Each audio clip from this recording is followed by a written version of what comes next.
Welcome back to another kind of funny screencast breakdown for Disney Plus's Secret Invasion episode 4. Of course, I am Tim Geddes, and I'm joined once again by a returning from Rooster Teeth Convention 2023, Erik Voss from New Rockstars. How you doing, man? I'm doing good, Tim. Thanks for having me back. I missed it last week. It was awesome to see MT on it, though. He crushed it, as always. Love that guy. Yeah, he's so great. Yeah. I'm so jealous you get to work with him like all the time. Yeah, he's a nice guy, and I love his theories, and yeah, I miss talking about Secret Invasion with him, honestly, this season. But yeah, I was glad to see him on Rooster Teeth. He's a good fit over here.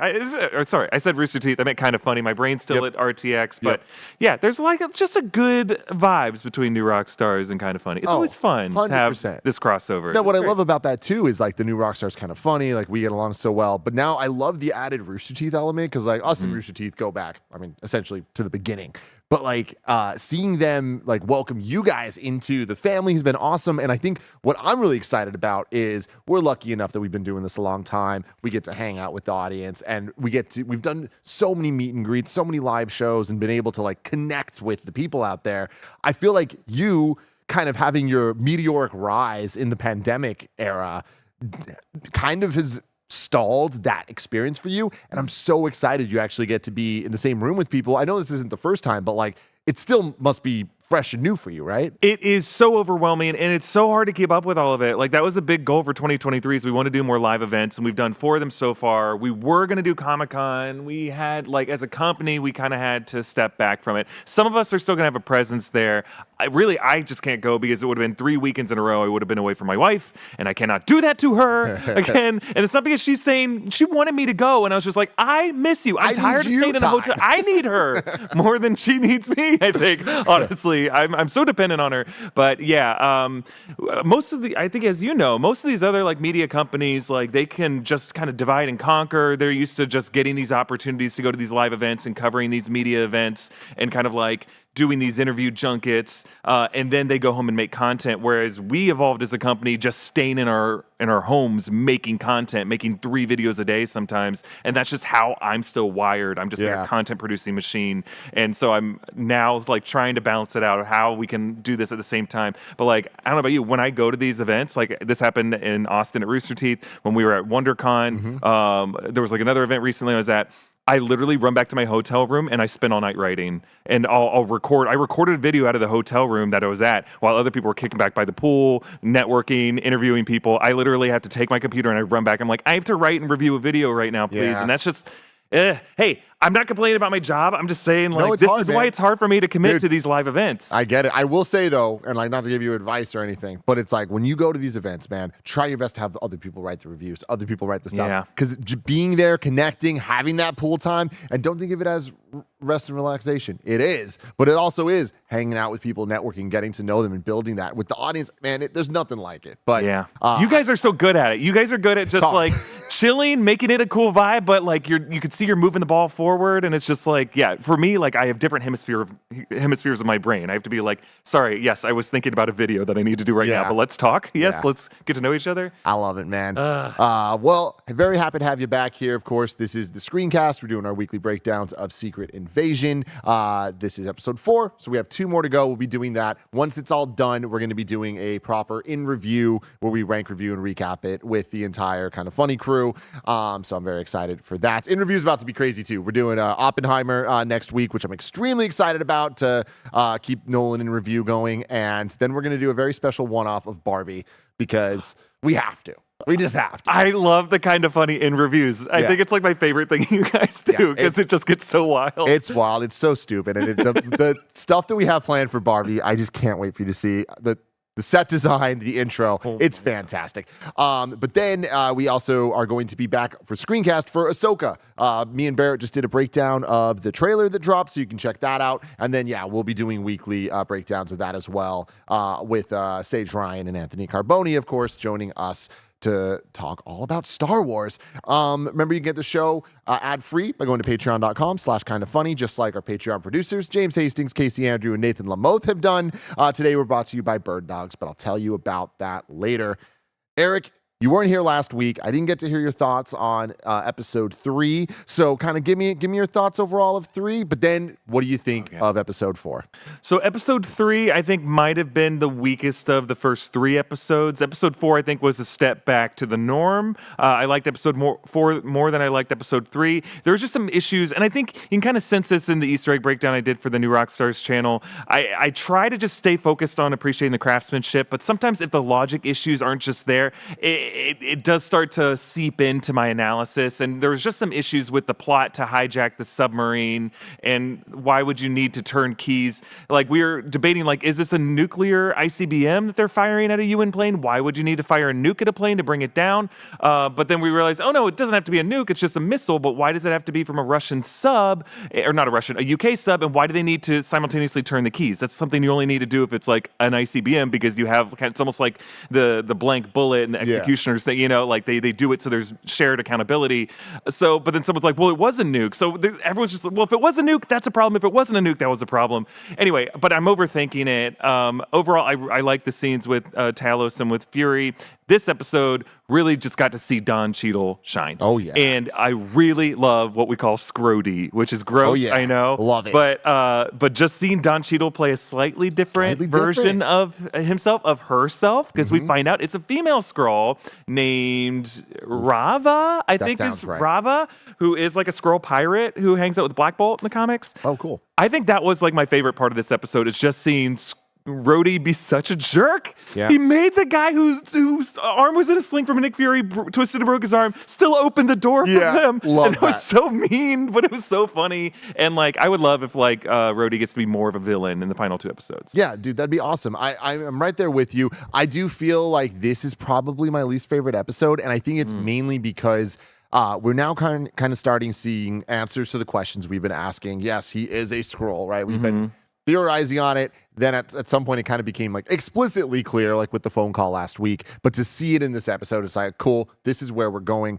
I just kind of feel like with the runtime of this episode being the shortest so far, like this one was like super short, just a little over 30 minutes. Yeah. I kind of feel like they had a lot going on. They had the most action we've had so far in the series. They kind of like got to the next level for a lot of the storylines, but I still kind of feel that the core of it, the mystery, the secret invasion angle, what is the plot of Gravik and what they're doing there, I kind of feel like it already crescendoed, and it's like we now know the plan, and it doesn't feel, for these type of spy thrillers, I'm kind of expecting like it goes all the way to the top type thing. I'm like, oh, but actually this, and I feel like they kind of went so far with it with like the world leaders a couple episodes ago that to now be in this essentially just like generic-esque chase scene or like action scene with the cars on the towards the end with the president stuff, it just kind of felt like they didn't know what to do to like up the ante of it all. And it kind of just feels like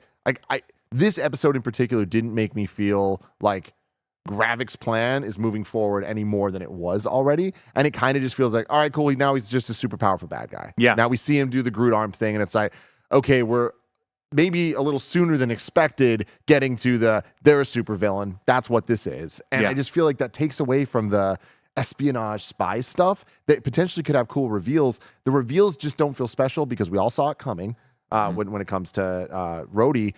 And then what they did with it only works now to turn this from a negative sounding criticism to a positive. The best thing about the show is the actors. Yeah. And the writing and the way that they're going back and forth. And man, they're shining. It's just, to me, a bummer that like what they're doing and saying isn't surrounded by a plot that makes that much sense or is that interesting or engaging compared to other spy thrillers and things like that. But seeing Don Cheadle be able to do this slightly tweaked Rhodey, I'm having a great time. And Samuel L. Jackson just keeps getting better in this movie. Like the amount of just dialogues that they give him like, one-on-one with others, they just let him go off. And he is doing so great.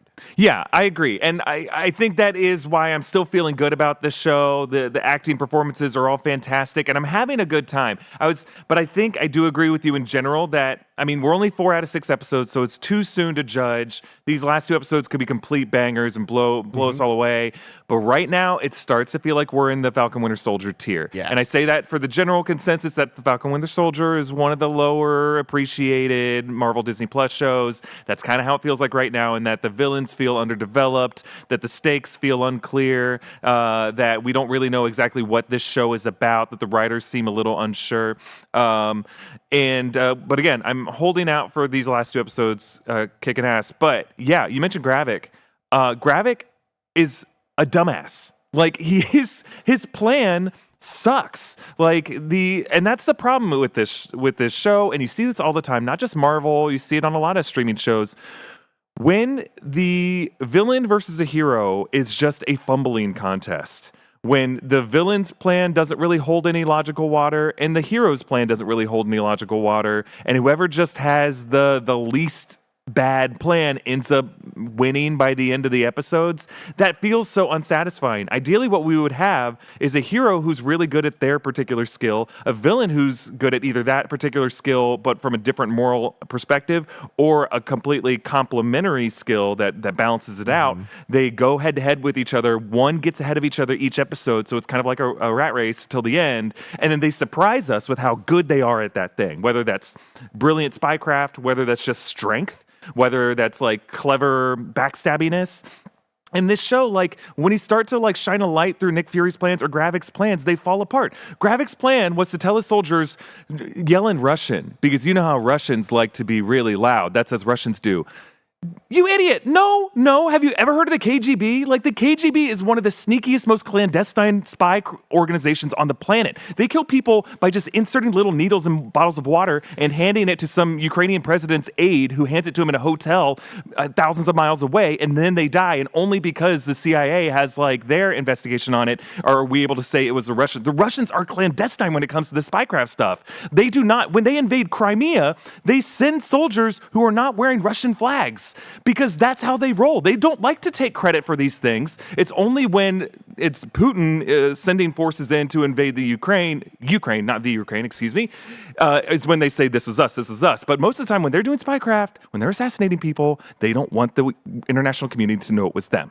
So the fact that Gravik doesn't know that, and the fact that the episode writers don't seem to know that, is a huge problem. And so that's why, like, Gravik is so unsatisfying. He doesn't seem to have good plans. And to have Emilia Clarke say, Gravik's plan is better. It's like, I have not seen Gravik have a good terroristic strategy yet on this show. Yeah, and again, for it to kind of end with what Nick always talks about, the punch harder solution to these problems, the like action scene at the end of this episode, like having him do the Groot arms and all that stuff, the way that it was even shot, of the amount of shootouts, you brought up the stakes earlier, there was no tension in that scene. And like, I feel like the fact that Talos dies at the end of this, he gets shot at the end of this, and it's pretty dramatic, and they play it as if he's actually dead. They've done that 4 times now on the show. I feel like we're getting to the point now, it's like, all right, cool, we had Maria Hill, we had Gaia, Emilia Clarke, and now we have this, and it's like, cool, well, we see Emilia Clarke is back. She's a Super Skrull, and it's like, okay, that's a direction you guys could have went with that. But for that to be last week's cliffhanger, and now this week, Talos, I feel like Talos is dead. Like, I feel like this is the end for him, and I don't know that I feel satisfied by that. Yeah. I mean, I think he actually is dead. With Gaia, they did show her snooping around the Super Skrull technology, and we just knew from trailer footage that she was going to be in more of it. So I get that she would have that like Jon Snow resurrection thing, which I think is fun. But with Talos, it was such a slow death by 1,000 cuts death. It took so long. I thought it looked really cool. We can diss the VFX that Marvel does. This looked awesome. It was a mixture of practical. It was kind of scary, man. It looked really monstrous, and like that's when it's good, when it's a marriage between practical makeup and VFX, because they definitely put some stuff on Ben Mendelsohn's face. You could see how uncomfortable he looked because they had to like cover his hair and plaster it down, and that's when it's good, when you could tell that the acting performance is affected by it. And then they had the little digital skin grafts come in over his face. He's bleeding only purple. I thought it looked so good. So to me, it was like a visceral, slow death that proved to me that he would die. I mean, he got shot and he got stabbed and he was left there. And I believe in trailer footage, you see him laying there with Gaia over him. So next episode's probably going to be someone recovering that. I would be really surprised if she was able to get like Holy Grail Fountain of Youth water and pour it on him and bring him back.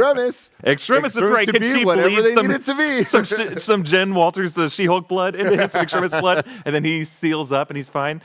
crazier things have happened in Marvel. Yeah, so it's interesting now. Like, let's kind of. Well, I want to talk about something that I actually really liked from this. Yeah, episode, we've been really hard on it. I'm sorry. I was yelling about Crimey. No, but it's great. I mean, I think that there's a conversation to be had about the show, and again, it is good. I feel like it's never been bad. I just kind of feel like it's more. I wish it was a little heightened. I wish this. I wish that. But like, there's a lot of good here, and something I feel like they've done a great job with is the flashback scenes that we've been getting and the way that they've been peppered through here and throughout Nick Fury's like entire tenure, really from the 90s all the way till now. We're kind of like filling in these little gaps in ways that I love that stuff. I love going back and getting new information about like filling in like different years we know about, whatever. So when it pops up 2012, it's like we know what that means. The MCU has talked about it so many times, right? Like 2012, the Battle of New York, such a big thing. And for them to be in Paris, start saying Paris. And I was like, oh, that's cool. And then 2012, all right, cool. I understand where we're at.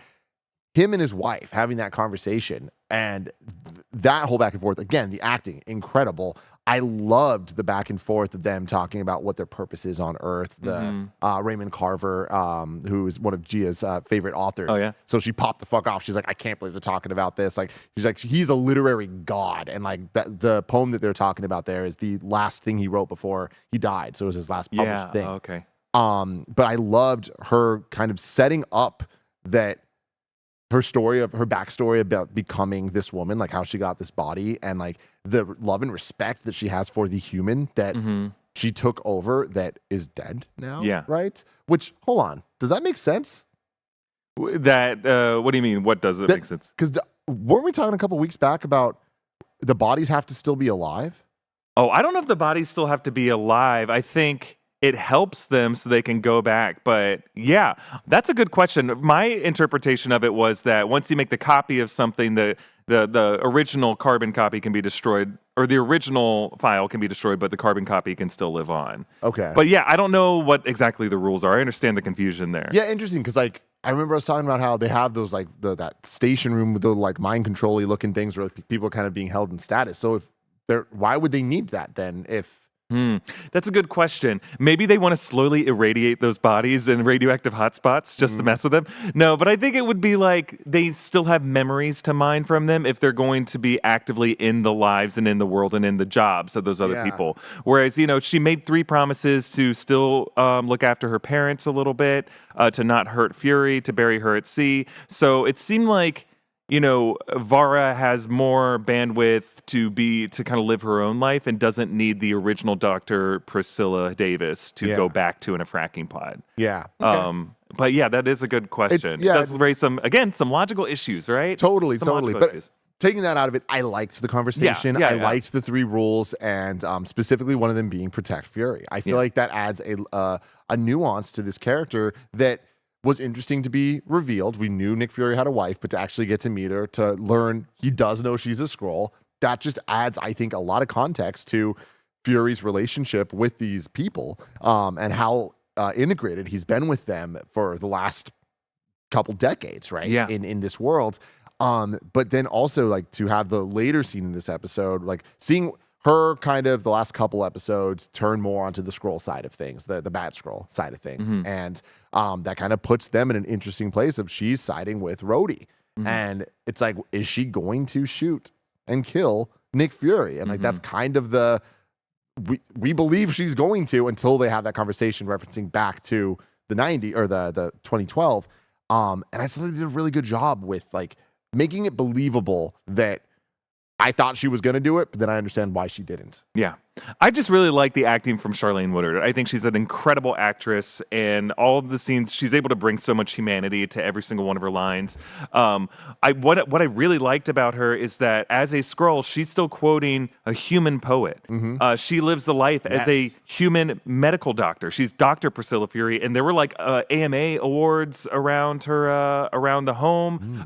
There was a book that was like the book cover was framed when they show the shots around the house, and it's like deconstructing the superhuman genome or something like that. So she's continuing to use her Skrull insights to further like human scientific advancement. She's the antithesis to what Gravik was complaining to the Skrull Council about. So I really like that she just appreciates human society and wants to help human society. She has that great attitude about it.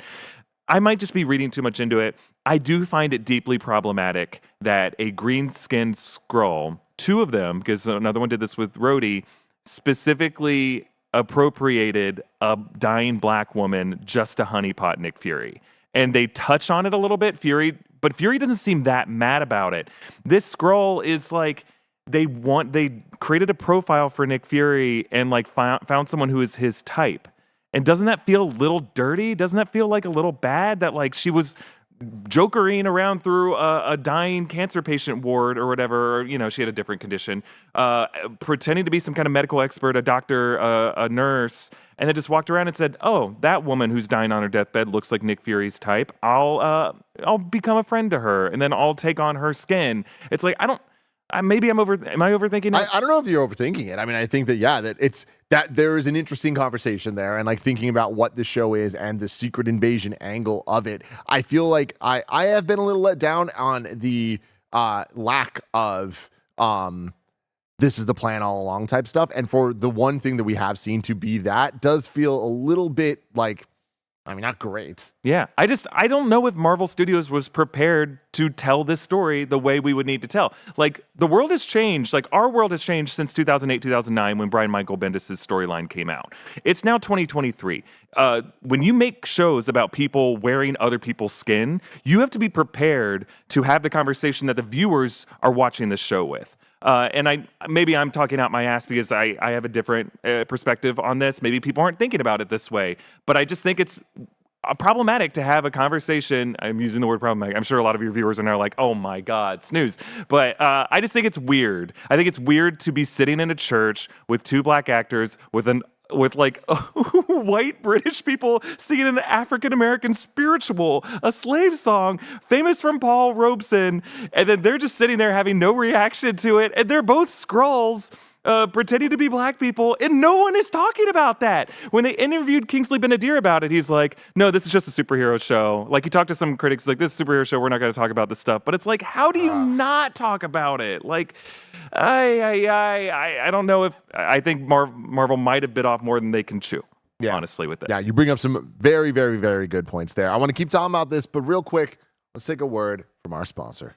Don't hate. This episode is brought to you by Bird Dogs. Bird Dogs make you look good. Bird Dogs stretch khaki shorts are designed to fit slimmer through the thigh and leg, giving you a truly sculpted look. They fit way better than regular shorts that are made of a stiff, restricting cotton. Bird Dogs use anti-stink, sweat-wicking fabric that keeps you cool and dry all day long. I've been going down to the heat of Los Angeles with Gia a lot recently, and I've been loving the breeze thanks to my Bird Dogs. They got Oxford shorts, khaki shorts, bathing suits, and much, much more. My favorites are the Art Farts Knockers, and it's not just because of the name, it's because of the blue. But hey, the name doesn't hurt at all. Art Fart Knocker, come on. Go to birddogs.com/kindafunny or enter code kindafunny for a free Yeti style tumbler with your order. That's birddogs.com/kindafunny or use the promo code kindafunny for a free Yeti style tumbler. birddogs.com/kindafunny, promo code kindafunny. So where do we go from here? We have 2 episodes left. Probably like, I don't know, an hour and a half of content total. Yeah. I don't know. I feel like every week the episodes have ended and I'm like, okay, I can kind of see what's going to happen next. I feel like with where we're at with the president, it seems a little bit simultaneously too soon and too late to be dealing with this. Yes. Like, it feels kind of caught within itself. I don't know. Where are you at? I agree. I'm going back through trailer footage to see what's left. I know at some point we're going to see more fracking pods. I think we need to learn more about Fallsworth and what her angle is. Fallsworth is Olivia Colman's character, the MI6 person. I think there's going to be some other interesting reveals of other people we know who are Skrulls. I mean, Fury just now has the president of the United States in his car. I hope the episode begins with just a conversation between Dermot Mulroney and Samuel L. Jackson. Awesome. I'm excited for that. I love both those actors. And Dermot, can we just talk about how funny Dermot was in that scene where drunk Scrody was like, "Hey, listen, I'm going to quote Vladimir Lenin, not John Lennon, Vladimir. When you hit flesh, you push. When you hit steel, you stop." And then if you look up the quote, the quote is actually, "When you hit mush, you push." And I'm surprised they didn't do mushy push because it's like a funnier drunk thing to say. But yeah. And then Ritson is That like drunk plot was really weird, by the way. It's super weird. Which Pappy Van Winkle 23 She-Hulk Easter egg. I love that they brought that in. Exactly right. So cool. Also, is Pappy Van Winkle getting a cut of this? They don't need it. It's $6,000 a bottle. Who's gonna buy this? Infamously, Eric, at Kind of Funny Live 1, so back in 2015, Colin had a bottle. I don't know how you got the bottle, whatever, and it might have been a different one, but it was the Von Winkle stuff. I wasn't a big drinker back then, and he poured a shot out for each of us, and I accidentally knocked it over. It's hundreds of dollars you knocked over. Yeah. So I fucked that shit up. But anyways. Hey, you shouldn't spend that much money on liquor, I think is what it comes down to. That's the lesson to be learned there. Yeah, the drunk subplot was weird because I understand getting the liquid tracker in Scrody.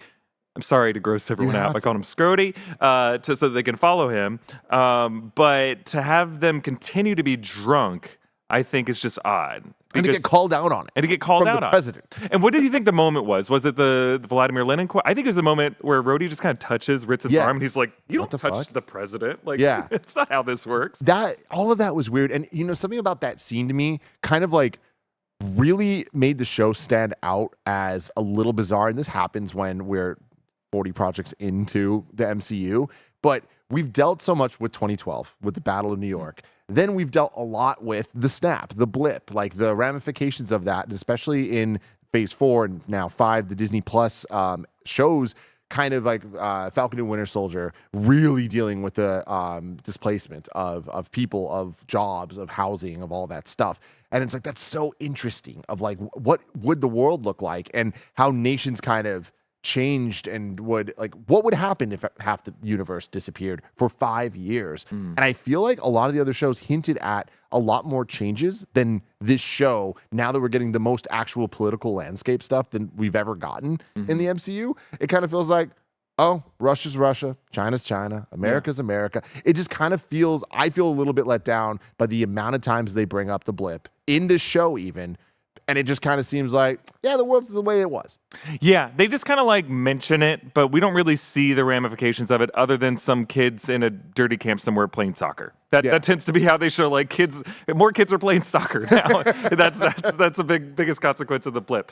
Yeah, I totally agree with you. I think the only way we're properly going to explore the blip is with blip fiction. I think the scenes in Avengers Endgame where we see the boats moored around Liberty Island, I think in WandaVision where Monica Rambeau comes back in the hospital, I think is one of my favorite MCU scenes. But other than that, just these references to the blip just feel cosmetic. They don't really feel like we're actually dealing with it.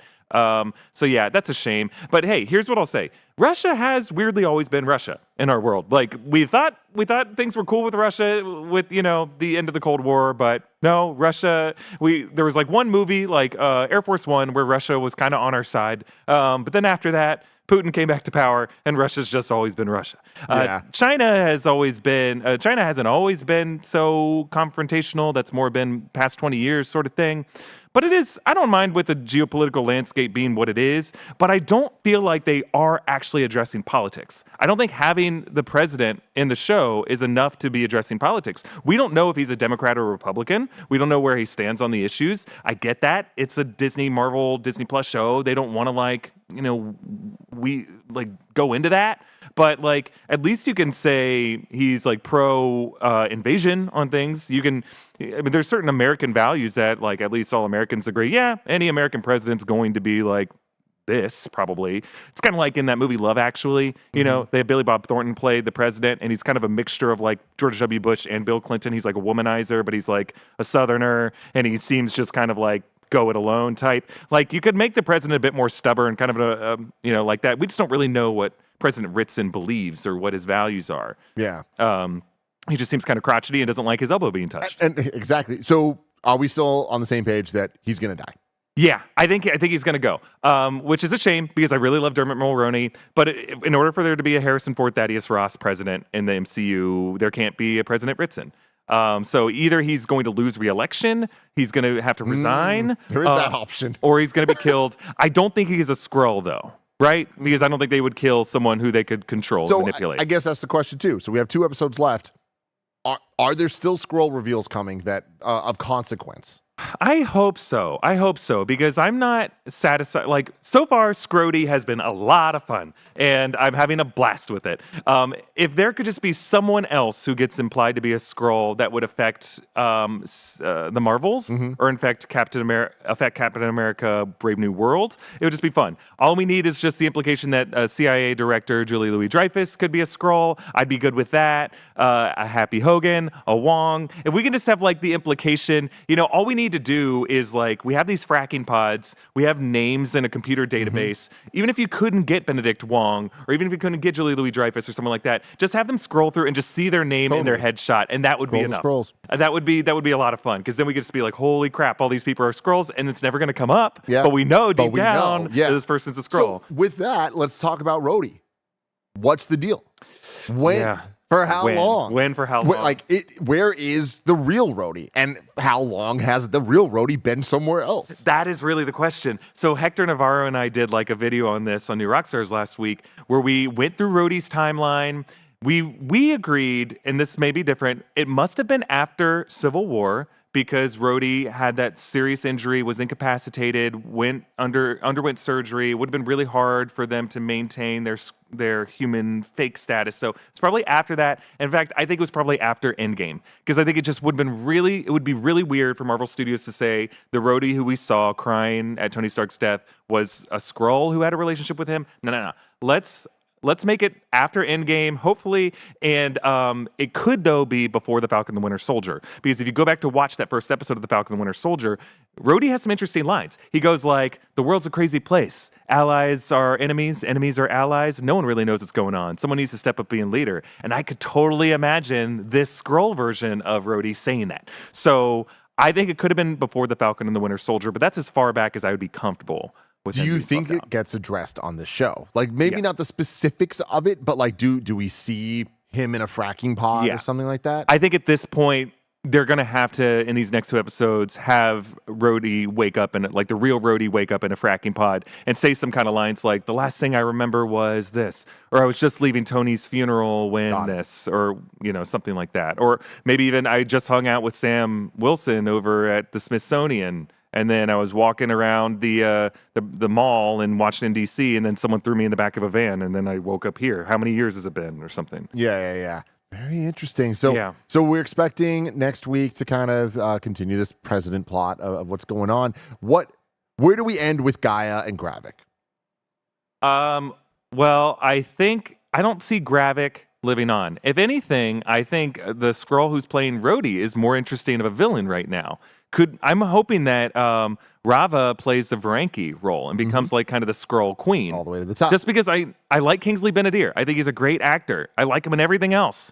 And even in this show, I like him. I just don't think his character is well written. And I don't trust him to be a compelling villain. But Scrody has been delightful. And so I would love to see this Rava character become like an interesting player. I think obviously Gaia and Gravik are on different sides now. I think Gaia is now going to be on a vengeance crusade to avenge her father. Talos is dead. I think there's going to be some major fireworks. My hope, I've been theorizing throughout this season that we might have been seeing 2 Furies all this time. Not just the Gravik Fury, but... And where would that have been the case? So in the first few episodes, at least the first 3 episodes, we see Fury in kind of 2 different getups. Sometimes he's wearing glasses, sometimes he's not. And we know from episode 1 that those glasses have the infrared scanner. They can measure things like heat index, heartbeat even. And there are scenes where he is wearing those same glasses when he's talking to people that he wants to get information from. So in episode 3, he's talking to Priscilla with them on. He's talking to Talos with them on the train. And it's specifically scenes where he's like trying to suss out if people are lying to him. But there are other times where Fury's not wearing the glasses. And I think that Fury is at least just a Fury who isn't trying to get anything from anyone. He's just trying to be real with them. And so this is totally a reach theory. I get it, but I think it would be fun to reveal that all this time we've been seeing 2 different Furies having different conversations, and that one of them is another Skrull that he has on the side, and maybe that's Soren. Maybe Soren isn't really dead. I mean, Soren can't be dead, right? We need to see her. It just sucks to have killed her off screen. She's such an important character. Yeah. No, I feel like we're seeing Soren, and I like that theory that there's the 2 Furies, and if it's Soren, I think that's even more interesting. That could work. It could work. I mean, I have to have a Mephisto every season. You need right? to. I need to pin my hopes on something crazy just to keep me believing. Yeah. I love that. The last thing I wanted to shout out that you were bringing up the VFX in the scene of Talos kind of like dying, like mid transformation. I loved the shot of Scrody in the shower. As the scroll, and like you get that shot in the mirror, and just the makeup and like the imperfections on the face of the scroll humanized it in this amazing way where I feel like the show doesn't do the best job, but when it does a good job, I'm like really into it, of really making the scrolls feel like believable aliens, if that makes sense. Like, it's not just like, oh, there's these aliens or whatever, they're here, it's like, all right, cool, whatever. It's like, no, I believe that these are real people. Yes. You know? And I think that a lot of that has to do with just the makeup and that shot of her looking into the mirror, kind of like wiping her face and then becoming Don Cheadle, was like, whoa. Like, there was something about that I thought was really kind of extraordinary. Agreed. That was my favorite moment of the episode. And specifically the transition coming from the scene with Priscilla and with Nick, and then we cut to a shower, seeing a female Skrull. We had seen Priscilla as her Vara form cutting vegetables. I just assumed, we just see close-ups of a female Skrull. I'm not, obviously, I'm not good at determining Skrulls apart from each other. So I just assumed real quick that was Fury's wife. Not at all. It's this other female Skrull. I thought it was such a good fake out. And this is the best depiction of what home in my own skin is. This is a Skrull okay with their Skrull flesh. I think it's kind of been a weird thing how they say that these Skrull warriors have to stay in their human forms at all times, because clearly it starts to affect them. Wasn't it weird when Gaia came back to life and she immediately, instinctively went back to Emilia Clarke form? She didn't have a moment to stay in her Skrull body, I think, but it tells us something about these warriors that it's just an instinct now. Yeah. But with this one, Scrody, Rava, it's weird. We have Rava and Vara. It's like literally they swap the letters around. But Scrody was like taking this moment in the shower, and then just, I think it's such a perfect transition. The wipe made it feel like it was a begrudging, like, all right, putting the makeup back on, like, hated it. But I mean, if I looked in the mirror and saw Don Cheadle's a handsome gentleman, and no one should feel bad about looking like Don Cheadle. But I'd like that sense of the disgust. I was trying to think of the example. It's like almost like Agent Smith, right? Where he's like, I hate this planet. It stinks. Like everything stinks about it. That's what I got from that moment. Yeah, definitely. Yeah, so I thought that was such a cool moment. This like shampoo commercial. Yeah, totally. So good. Yeah, so it was just great. It was just such a nice little thing that I thought it was fantastic. Let us know in the comments below what you thought about episode 4 of Secret Invasion and what your theories are for the final 2 episodes. Erik, once again, where can people find you, and what do you got going on that's exciting in the next couple weeks? So the New Rockstars network. We have the New Rockstars main channel. We got the Deep Dive. We got the Break Room. All 3 channels are really great, worthy of subscribing, but it might be on the channel by the time you watch this video. Jurassic Park, a deep dive of Jurassic Park. Ooh. We're in the middle of Spielberg's summer right now, and we're doing Jurassic Park this week and Jaws next week. And those 2 movies I watch every summer. They're always great, and I find all kinds of new, interesting goodies in there that I thought I had seen everything, but no, there's some other details that I found that are new. That is awesome. So yeah, definitely go check that out. We'll be back next week, but until then, have a marvelous day.